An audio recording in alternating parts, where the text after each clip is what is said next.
And now, your feature presentation. Welcome back to another Untitled movie review. I am one of your hosts, Matt Rorabeck. Alongside, he's allergic to tomatoes, but he is tomato meter approved, Eric Marchen. Matt, we're reviewing the MCU's Eternals, and I gotta say, right up front, I have no energy for this one. I have no enthusiasm. I mean, anyone who listens knows how much of an MCU fan I am, and I can barely muster the energy to talk about this movie. It's so unfortunate. I mean, I hate to start it off on such a negative note, but like, it's super, super disappointing because this is the first MCU movie in a long time where I'm either completely apathetic or I'm even borderline do not like it.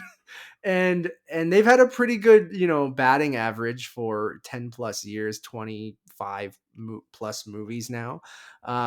Coming in with Chloé Zhao just winning best picture for Nomadland, best And director yep. as well.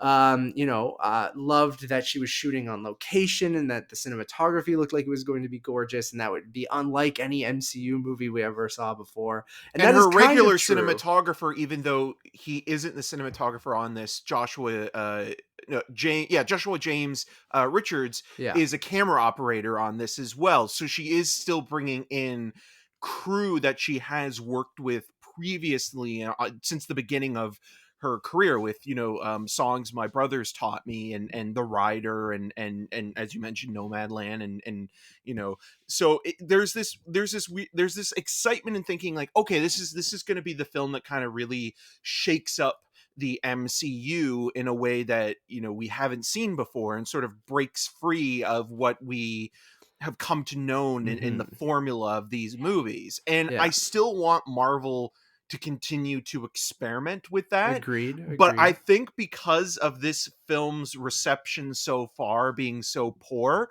I can see Kevin Feige being like, well, we gave it a shot. To the formula. We're going back to all green screens in a studio. And that's unfortunate because I do feel like this is, even though it's a misstep, it's still a step in an interesting direction to at least try to evolve and expand and do something different, even though these characters don't maybe necessarily warrant a nearly 3-hour film. I think we're both going to be somewhat more critical and disappointed. I'm wearing my Martin Scorsese Marvel shirt because of that. Anytime I'm critical of Marvel, I always put this shirt on, and this is a case of that. But again, I love Chloé Zhao. Again, if you haven't seen Marvel, her so movies, you think, and I love Chloé Zhao too. So it's just like her films are so great, and what we normally applaud with her movies as being sort of naturalistic and sort of getting into a marginalized community or a community on the offset and sort of exploring that with a sense of empathy and understanding human that isn't emotion exploitative. This is so stiff and awkward and uncomfortable, and you have this incredible cast, this diverse cast of actors playing these godlike characters, and all of them for the most part I don't think come out unscathed in some way or another. I think you have someone like Richard Madden who plays Icarus, who is amazing in Rocket Man, very charming, very charismatic, very vile, but still you understand why he's so alluring. In this, he is just he's a block of wood. He's stoic, but not in a good way. No, not at all. And then someone like Angelina Jolie, who's playing Thena, we're both mad weary about this movie, and she's suffering from mad weary, and you're wondering why she took that role, because again, like that role kind of feels to me like it would be better suited for an up and coming actor than somebody of Angelina Jolie's sort of pedigree and legacy.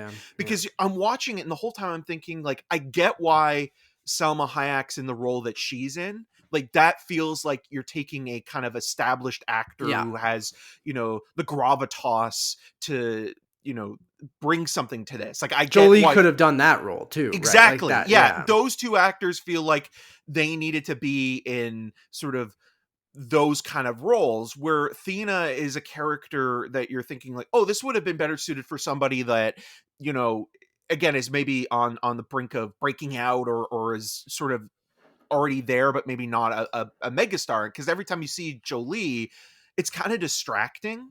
And then there's even the stuff where, like, yeah, there is comparisons to make to, you know, there is references to DC, and also being that this is based on, you know, a Jack Kirby property. You know, you think of the New Gods as well, because he went off and did that for a while, and they're both kind of cosmic and psychedelic in their own way. Yeah. And then when you kind of come back to it again, you're distracted because there are references to Batman and Superman, but they don't necessarily say that they're not like, they don't say that they're movies. They just say that That's true. they're Good references, point. Yeah. which I think is kind of interesting, but also I just took that as like, it, you know, the MCU's always been in the real world other than Marvel Comics existing, right? So DC Comics to me still exist, and even Marvel Comics might exist, but they were those Captain America comics and like comics based on the real life Avengers. But yeah, man, I'm totally with you. I mean, you kind of hit the nail on the head there, where you know, I just feel like it starts off really promising. Everything from, you know, everyone involved in the movie until even the opening crawl. And I will say, before we get going, welcome to my new apartment, which is just an absolute disaster right now, but it will get better. I've tried to do my best with the setup, which I'm actually kind of digging. I got a nice corner desk. If you're not on the video version, you can go see it there. It's kind of like Eternals, you know, it's different from the normal formula in which we have. Little messy, a little awkward, yeah. But ultimately, you know, that there is potential for growth. Yeah. And no spoilers in this review. We might do a spoiler conversation, maybe on the Conversations channel, after the film is out for everyone to see. But we are putting this out before the movie comes out, so we will not spoil any major plot points other than stuff that's in the trailers, obviously. Even the stuff that has already been spoiled by certain yeah. online publicists and, you know, fans of a certain person. The worst. We won't talk about that. We'll do that. But in terms of the context of the film, there's not really, like, much other than the post-credit scenes. Yeah, there isn't. Like, for a movie that is nearly 3 hours long, it's longer than Dune. It feels like it accomplishes nothing. Yeah, like, none of the characters feel explored or interesting in any way, and there are a couple of them that could have been. I think Sprite is a character that reminded me quite a bit of Kirsten Dunst in Interview with a Vampire, where you have somebody that is trapped in a child's body but has been living for, you know, centuries, and wants to be an adult and experience the things that adults experience, but is always but there's too many characters, dude. That's the thing. Like, and you brought up DC and the movie references DC. I'm going to throw out a controversial thing. This reminds me of Justice League, where you're dropped in, and, you know, even from the villains in this, which are super generic and ugly looking, to, you know, an overstuffed amount of characters, where you have 1, 2, 3, 4, 5, 6, 7, 8, 9, 10 Eternals, right? Yeah. And then I'm counting on the image that I tweeted out, but like, you have 10 Eternals, which is why I think you need to have the runtime be 2 hours and, you know, almost 50 minutes. But even with that many characters, it's like you're being dropped in the middle of something, and you have to get the Wikipedia highlights of everyone over millennia, which you're talking about. And you have to give the histories of each one of these people and what they've been up to and what their part was in all of this and what they've been dealing with throughout time. Why and you have to bring them back together. Yeah. So you're kind of just going through the motions, and that's when it feels overstuffed and over long. And you mentioned feeling awkward and clunky, and that's exactly kind of, you know, how I felt. It just felt like, you know, I love the diverse cast, I love the representation, like, that stuff is all wonderful, but it just does it such a disservice when none of these characters are explored enough. I mean, obviously Gemma Chan is the lead in the movie, and I think she's actually pretty good, and it obviously focuses on her the most out of anyone. Who was also in in Captain Marvel as a kind of smaller supporting villain in that, even though that's not really distracting. But what is also distracting, thinking about the love triangle that Gemma Chan's character has with both Richard Madden and Kit Harington, because Cersei is a character on Game of Thrones, and then you have the two Stark brothers as well, which is you know, and then Kit Harington's character is also a character that is of importance, but feels completely thrown in here randomly. Yeah. Like, it doesn't really, other than a setup for later, which we won't talk about, like, really completely useless. Like, and tonally, it can't decide what it wants to be either. Like the beginning, when you're in sort of modern London and sort of everything. Opening crawl's dope. I forgot. Yeah. Yes, I wish it was an opening scroll. Yeah.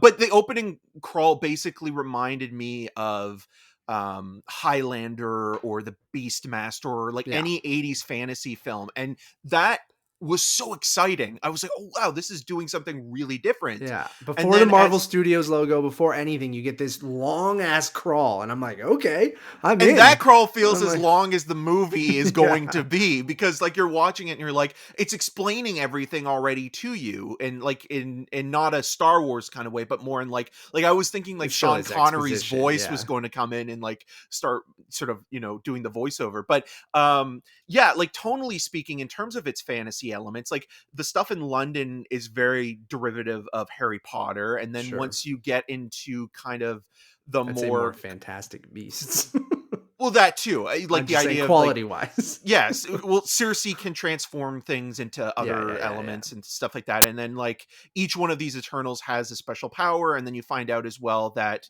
the Eternals are I thought for a second there I had to take a moment because I was like, is Georgie in the room? But then I remembered you moved. Georgie's not here. I know you were doing I was doing a wand thing. Anyway. Yeah, but then it becomes Clash of the Titans because you have all these characters like suiting up and sort of or the original 1981 movie. As much as I have a soft spot for that film, it's not great with Harry Hamlin.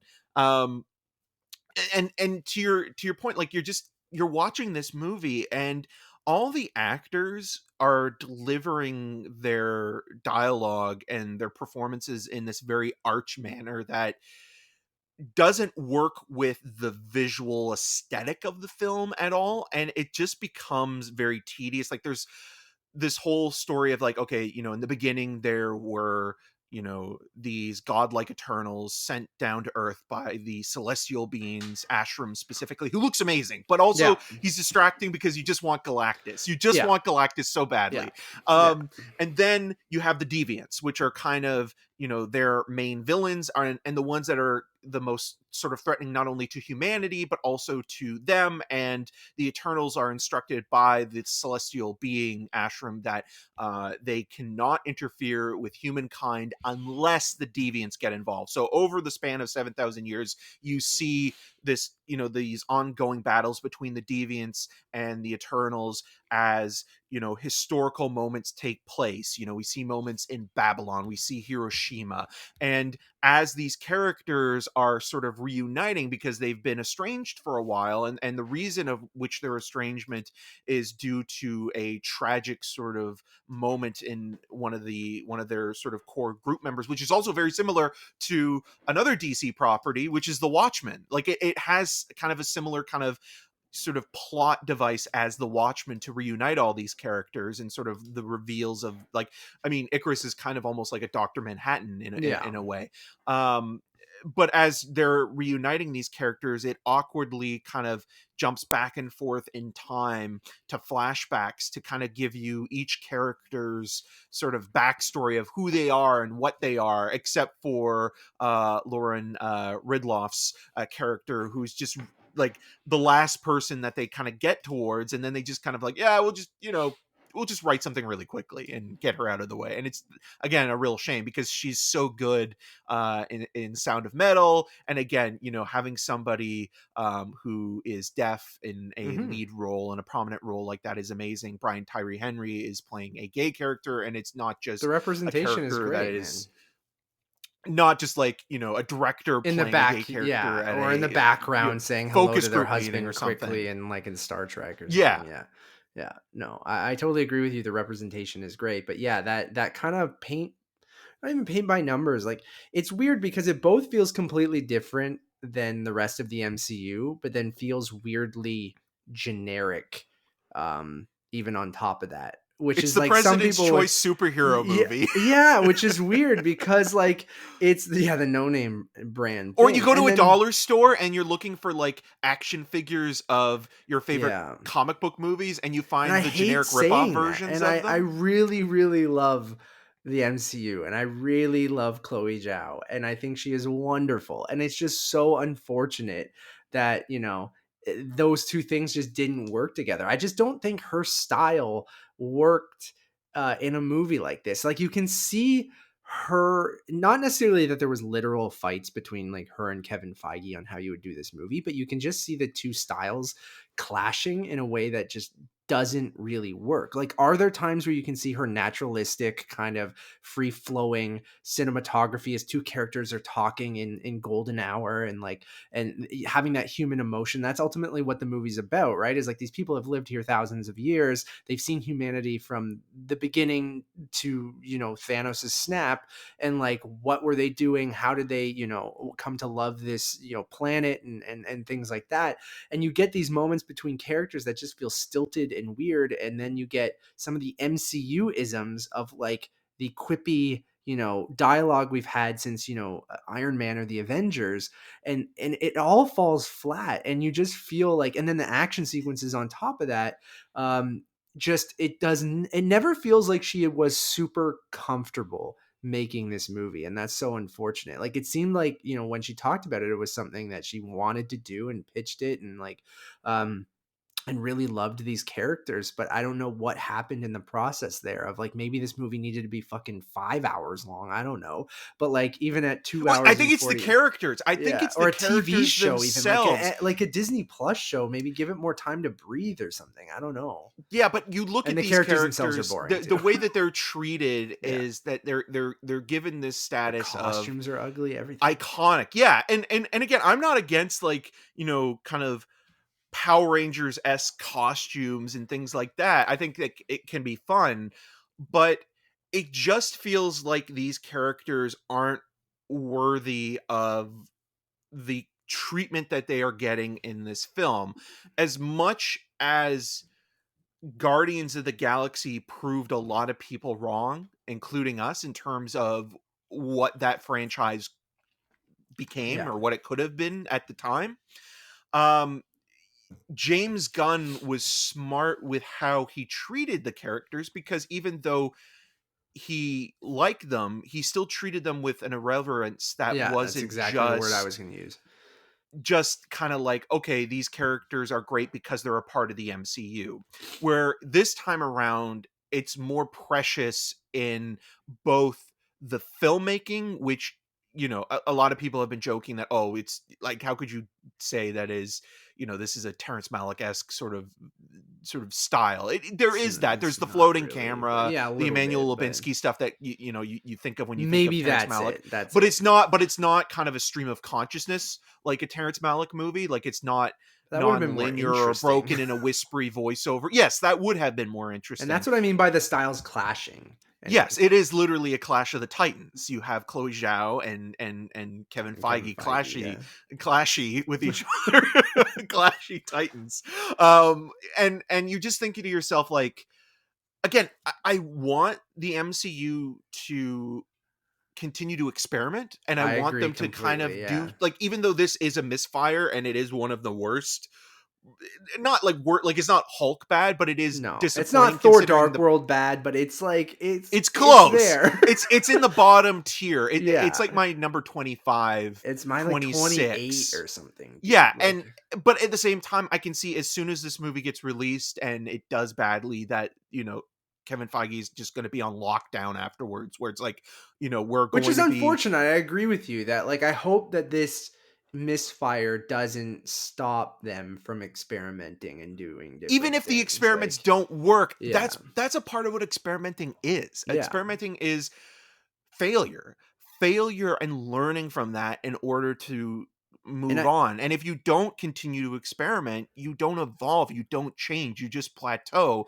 And as much as I do like the Marvel movies, and I know you love them and you watch them over and over again, there is this sense right now where it's like, okay, they've been coasting on a very successful formula for Yeah. a number of years now, where it's like, okay, well, you need to do some stuff that's a little bit different. And even though, again, this movie is disappointing and it doesn't work, I still feel like you need to take those risks. And I it's agree, not but I just almost saying the multiverse. The multiverse is yeah. not a risk. It's A little, that's even but that's even copying Spider-Verse. Like, that is just taking sure, something but that was I would successful already. fair. I mean, but Spider-Verse wasn't as successful as I think even Sony wanted to. But Spider-Verse to, was but more of a risk at that point with I agree just completely. the animation, And now people are and more bringing comfortable in with multiverse stuff. I totally agree right. with you. But Marvel And then itself needs to take that extra leap of faith yeah, with I bringing think in multiverse is a filmmakers. safe risk. This was a little bit less of a safe risk. It didn't work out, but I ultimately think they played it too safe, even in this movie, where, Right. yeah, it's experimental when it comes to Marvel movies, but is it really? I'm like, I No. feel like it's It's not. like the Joker. It's like the Joker, where, like, as a DC film, what it's doing is interesting because it's different. But when you look at it as just a regular sort of It's still a comic crime book movie. thriller, well, no, if you just look at it as a movie Sure. without the comic book connotation, Sure. it's just a generic Nightcrawler ripoff. I don't disagree with that. And that's what I mean by not going far enough with this. Like, I feel like you needed, it still tried to be too much MCU, even, that ends up muddling the whole thing and ends up it feeling kind of disjointed and weirdly generic. And I think that's kind of like, if you were gonna hire someone like Chloe Zhao, let her be Chloe Zhao. And like, she gets a little bit of that, but then when you still need the third act CG fest, when you still need, like, again, way too many characters. And I get that the Eternals, that's what they are, but like, Well, even the Deviants, right? You yeah, have the one of them that Deviants, becomes literally like Cell from Dragon Ball Z, yeah. who's able to absorb powers and sort of mutate as the character progresses, and he's He voiced looks by Bill terrible. Skarsgård. So, Yeah, and you're just thinking Pennywise, well, like sure. because of the voice specifically. Yeah, it's just none of that works. We talked about their costumes a little bit. What I just found those kind of, like you said, Power Rangers, which it could have been cool, but like, everyone, it's all feels very like muddled and watered down, like, and just kind of gray or something, like all their costumes. And then, Well, yeah, even the like, look in general just has this overcast look. Like you mentioned, the Magic Hour cinematography. mhm. Most of this movie just kind of looks like it was always about terrain. And You then if know, you wanted to focus on those human emotions, but then I get, because of these godlike people have been here for since the beginning of man, that you kind of need a world-ending threat, but that is so overdone in these, that if you wanted to be more personal, you wanted to be more human in this movie, and then you end up just going to this same generic, like, gotta stop this thing before it blows up the earth, and then it ends up just being that ticking time bomb of, gotta stop this big CG thing before the earth blows up. And you're like, you could have done something a little bit more interesting here. And then, like, again, all the action sequences, everyone's got their own powers, and like, reminds you of X-Men a little bit, but just not as interesting. And yeah, one's like Superman, one can control matter, one can, is the tech guy, one is this, and like, mind control. You have control. Like, I like Barry Keoghan. I like Brian Tyree Henry. I love Kumail Nanjiani, but I felt like who we haven't even talked about, who kind of feels shoehorned in. Yeah. And especially how he's kind of written out of scenes as well. Like, you have this whole sequence where he's become this Bollywood superstar, and even that kind of sort of moment that we're introduced to him shooting on set should have been this really fun spectacle, of a moment, and it doesn't work, and it just kind of falls flat. And like, again, he's trying his best with sort of the comedic banter and doing a lot of the heavy lifting, and it's appreciated, yeah. but it just kind of doesn't work. And then again, like, you can feel like in that third act that there was a lot of sort of rewrites and changes of things, and it's clunky with how it handles all these characters and how they kind of play out in that final sequence. And you're just thinking to yourself, to your point, I think this would have been a better Disney Plus show, because you could have fleshed things out even more, given, an episode to 10 each episodes. character. Hey, guess what? There's 10 characters, and like, exactly. And like, you could have had an hour long, like Lost, for each. even, like, where you had character centric episodes with flashbacks. And I feel like maybe that's a super expensive show because you have to show, the history of time. But hey, they greenlit the Inhumans, and that's kind of that what didn't turn out well it didn't either, turn right? out well either. But that's kind of what this is, the other comparison as well. And I keep talking about it every time we've talked about the Eternals, but there is a really great sort of breakdown that Elliot Kalin does on the Flophouse, on the podcast that sort of reviews bad movies. How and he dare kind of you shout out another podcast on this podcast? He talks because he used to work, he used to write for the Daily Show, and he talks about how like the Eternals are characters that nobody cares about. And the only thing that is making people interested in this is that it has the Marvel MCU Studios, sort of banner on it. It's brand naming, and that will be a test in itself, because if you can get people to go to the theaters still during a pandemic that are interested in the MCU, good for them. But I think that the resounding sort of response to this movie so far, without sort of maybe more of a public critique, is that this movie was supposed to be the one that kind of really was the beginning of something new. And really, this is the one critics should. I mean, the MCU has been pretty critic proof for a while, and even this, right now. But Shang-Chi did so much in what it was trying to convey with the styles of filmmaking in Hong Kong cinema. And I think that movie pushed more boundaries than this film thinks it's doing. Yes, and that's what's unfortunate. Yeah, so they've shown that they're not quite critic proof. Are they audience proof? That's going to be the test, which is, I mean, in 60%, it's still fresh on. I'm not saying Rotten Tomatoes is the be all end all, but it is a good gauge of what, the thumbs up versus thumbs down on things. And, Marvel hasn't had a quote unquote, bad movie since Thor Dark World is the second worst reviewed in the entire MCU, and that this is lower than that right now. And not saying that that's saying anything, because again, it's all subjective. If you're a big MCU fan, you're going to go see this movie. It doesn't matter what anyone says, and you're going to go form your own opinion. But even someone like, again, I find some enjoyment in, and I didn't hate this movie either. Like, are you going to rewatch this film when you do your I will, because I'm a bi-yearly rewatches? So here's the thing. It depends on if it's a yearly or bi-yearly one, because the yearly ones, I sometimes skip Thor Dark World and Incredible Hulk, and I think I skipped Captain Marvel last time, and like a couple things that I saw recently and I didn't really have a huge desire. Even Ant-Man and the Wasp, I don't care much about. Like, none of them are bad movies per se, and I don't know if I don't think this is a bad movie. I just think it's a bit of a misfire. I'm more mixed negative than I am mixed positive. Like, to say, I'm trying to think of some positives so we're not just completely negative, but I do like some of the cinematography, like we said, but like, well, the look of Ashram, I think is cool. I like the look of the Celestials in general. I think that they are beautiful looking and very abstract in their visual representation, and kind of feel like they literally leapt out of the pages of the comic book. I think that those things, and even just the way that he communicates and he talks, and I really like Gemma Chan a lot, actually, too. She's good. She's good. It's just one of those things where it's like, I wonder if she would have been better if it was a smaller cast, because I feel like even sometimes Cersei kind of gets lost in the shuffle. I agree. But out of like all the actors, I would say that if anyone I wanted to come back, it would probably be like her.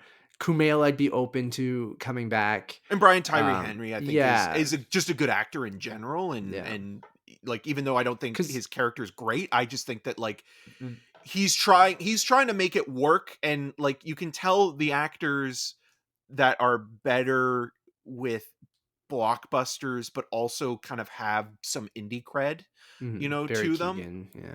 But he's a guy that I didn't like. I didn't like Droog in this at all. Like, I was just kind of bored with the mind control stuff, and him kind of living in the Amazon at one point. I just like him. He just looks. He just has an interesting look. I mean, we've talked about it before, but like, if you haven't seen The Killing of a Sacred Deer, please watch that movie. He is incredible in that film. That is a truly great performance. Here, I just kind of felt like and it's also weird thinking like he's also going to be in the Batman. It's just, Yeah. so yeah, it's just a lot of people are wasted. That's what we're kind of just saying. Like, again, the like whole even cast Gemma is Chan, great. you know, being in 2 Marvel movies in 2 different roles, Yeah, kind of feels underutilized, even in though both. she Yeah, is good. And then even the people that we've liked in other stuff that aren't great in this, um, they just kind of feel like they don't know like yeah. what they're doing. You I know, like this agree. is Yeah, like their all the first dialogue time. is weirdly It's delivered in a very stilted. stilted way, and like that's because it is clunky dialogue. Like, again, when you have to deliver this much exposition and explain, we keep saying like the history of man, of The humans, history of is man like, in and like, within the Marvel realm, and yes, and even like, the reasoning for them not getting I was involved just gonna in, bring that up, dude. It made me so mad because I was it's just like, it frustrating. doesn't make any sense. Like, it really, like, that's what feels so shoehorned and so, the clash of those styles of like this. It feels like a movie that's not part of the MCU, and they're like, "Who can we make this part of the MCU?" And you're like, "Yeah, Well, we it could." becomes like a gray Um, zone where it's like it's almost like, you know, X-Men Apocalypse, you know, during that Holocaust sort of yeah, sequence where it's like, okay, so if we're referencing actual historical events and they weren't involved in Hiroshima or World War II we or kind of the have to Armenian explain that. genocide or any genocide and sort of intervening, maybe there's a critique there to be made that, okay, like it's like any god that you pray to that doesn't, you know, change the outcome and Yeah, save you. But at the same time, it does have a little bit of a problematic quality to it where it's like, as much as I like these movies and they're fun to watch, it's like when you start bringing in real life kind of tragedies. tragedies Yeah. and genocides, it's like, I don't know if you really have Yeah, that's why the the right Hiroshima to thing I didn't comment on love. that. I didn't love the Hiroshima moment. No. And I mean, they bring up other, historical, genocides and things like that. And I totally agree with you. And then even in the context of not even real life things, but even in the MCU stuff, it still doesn't even, it feels very kind of like, well, we have to give a piece of dialogue to say why they didn't help when Thanos was here or when he attacked New York or any of these world ending events that happened so far in the 10 plus years of the MCU. And they kind of just have this throwaway line that they've been using in a lot of the trailers and stuff where it's like, oh, they reference Thanos and the snap and things like that. But that whole thing, the reasoning they give just does not, it just feels like, it doesn't feel authentic. Like, it doesn't feel like that's what those characters would do. And then the whole movie tries to frame that with these real life things that are happening. And they use that as a reasoning to why they didn't help for Thanos and things like that. And it Unless the just, deviants are involved. yeah, If I the didn't know if deviants that are was a involved, that's spoiler when or they, not, but I don't think it I don't is, think it because you is. see Yeah, scenes like with the beginning of Man and I think they do when talk about it the, in trailers and stuff like yeah, that too. well, there's the one scene where they first arrive on Earth and the deviants attack basically, you know, primitive And man. they do And get involved. yeah, But deviants, I don't know. Like, that just feels like a really stupid reason.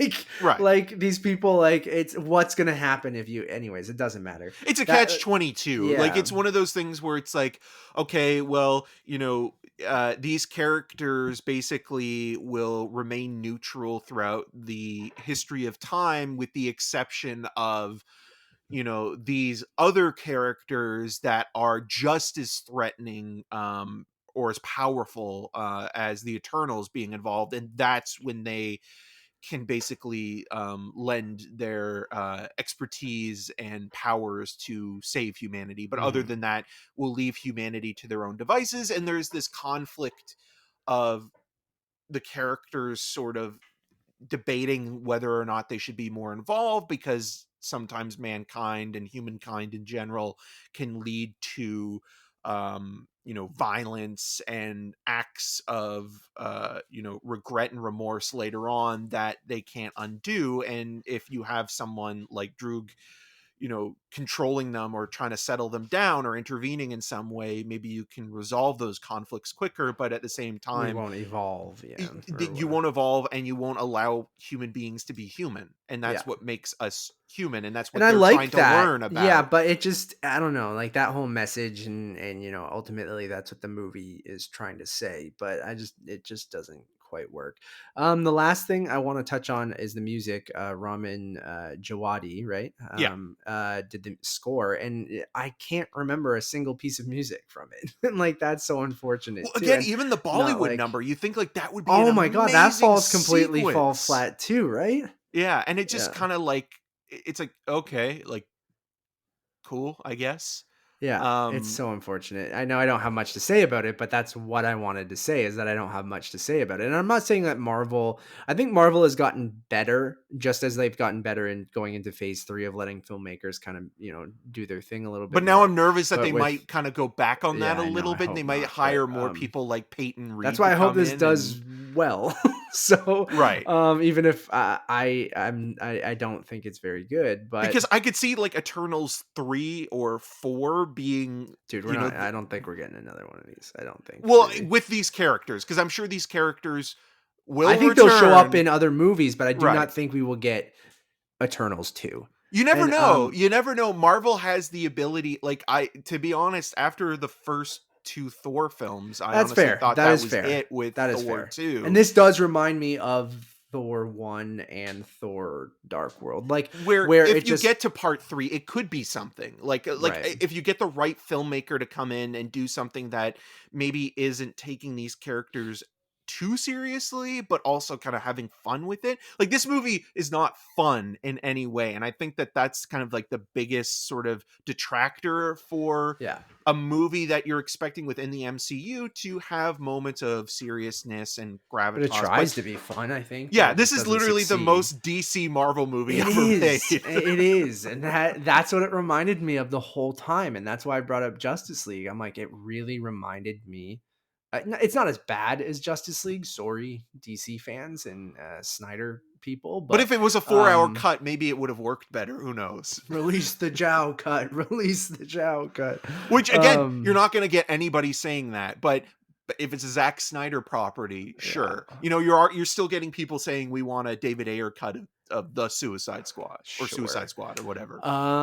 Ultimately, I don't think it quite works, and this is coming from an admitted MCU fanboy where You're disappointing, Matt. oh yeah, remember that? God. I was disappointed, and I think that sucks. And it was, I think, with What If and with Eternals, it shows it actually made me, Well, I think Falcon and the I Winter Soldier as 2, well, I think, is to an a certain extent. degree. I like that show a lot at I times. think it doesn't stick the think landing. Yes, and I agree with that. And some people will say that about a lot of the Disney Plus shows. But for me, I was getting to a point of going, man, do I just love, like, am I MCU proof? And am I becoming one of those people that's just gonna love everything they do no matter what? So when I didn't like What If and the end of Falcon and the Winter Soldier and now Eternals, I almost am like, okay, I feel good about that. Not good like I wanted to not like this, because I want to love everything that they do, but it shows that, okay, they're not perfect, You and can still be critical of I something can that you still be like. critical of it, even though I absolutely fucking love the MCU, and I cannot wait for Spider-Man, and I cannot wait for what comes next. And I totally agree with Eric that I hope that,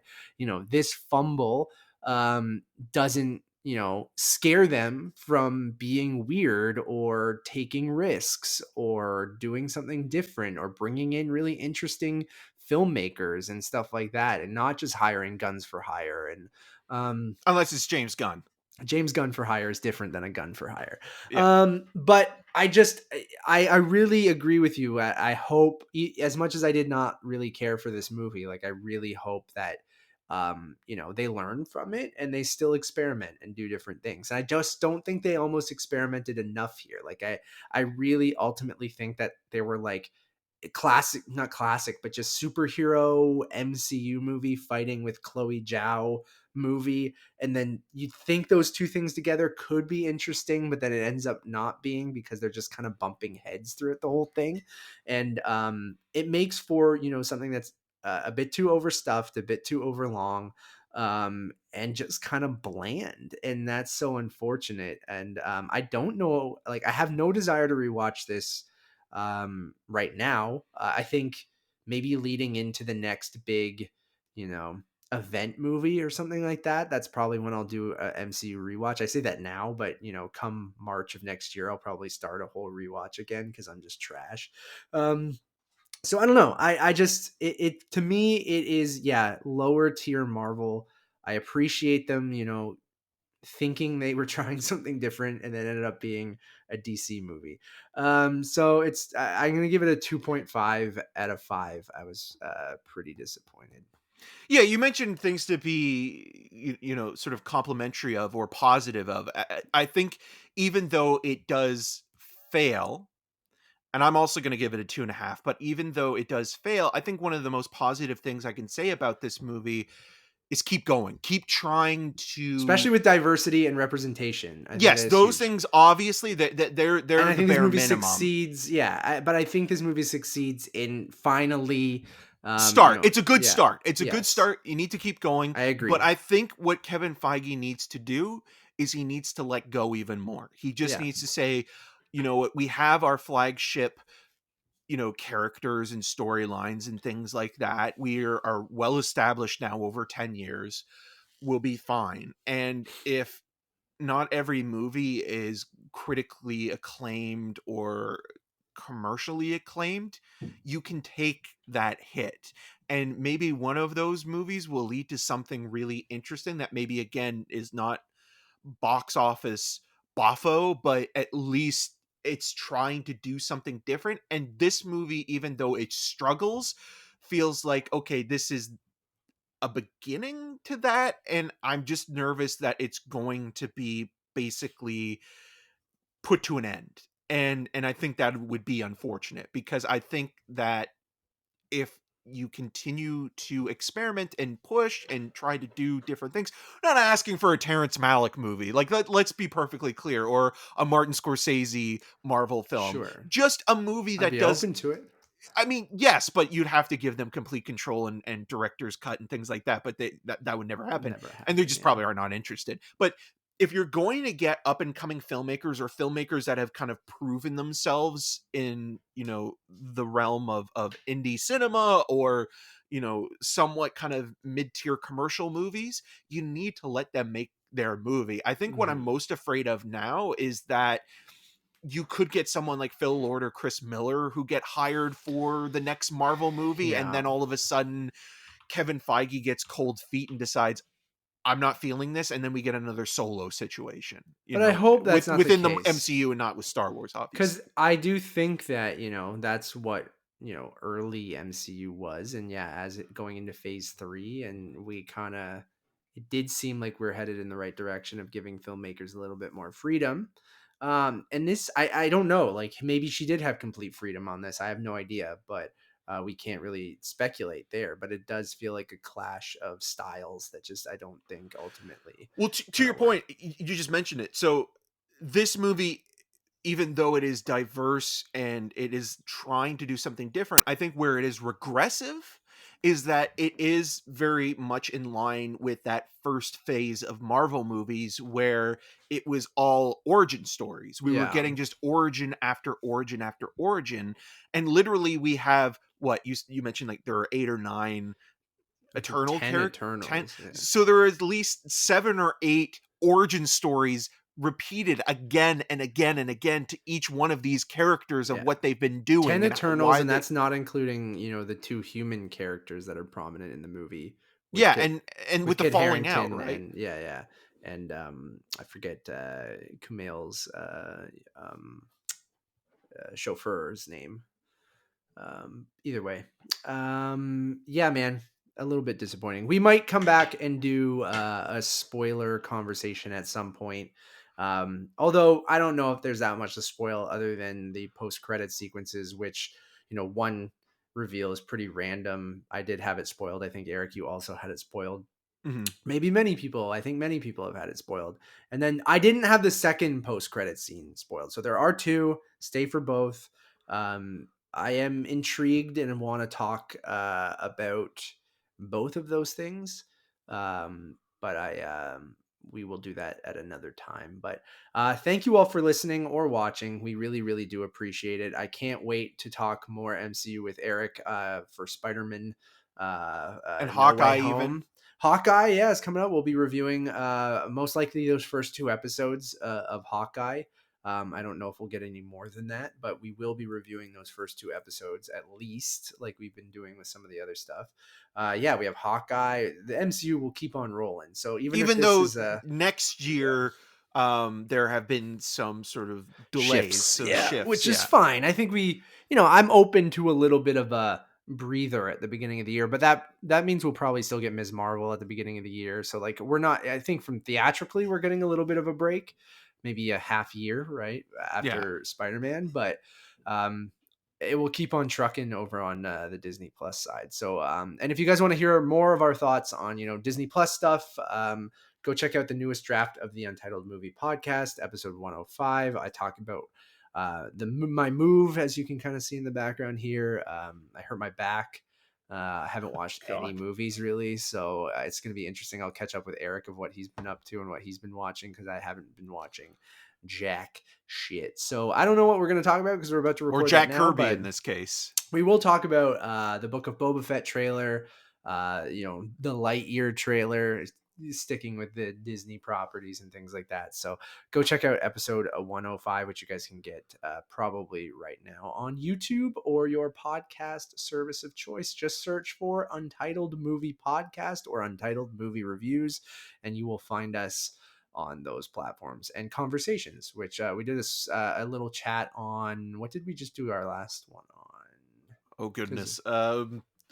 We didn't do a new episode, right? We did a conversation. We did DC Fandom, right? DC Fandom. There we go. The Batman. Of probably reason why the shift happened, maybe partly due to the Batman opening in March.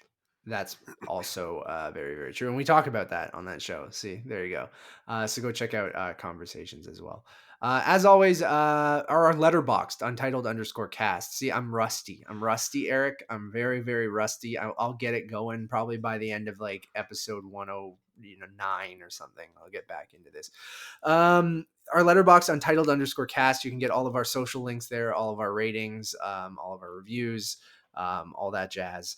So go over there and check that out. As always, my name is Matt Rorabeck. You can find more of my work around the internet, but mostly at UntitledMoviePodcast.com. And you can follow me on all those social medias at Matt Rorabeck.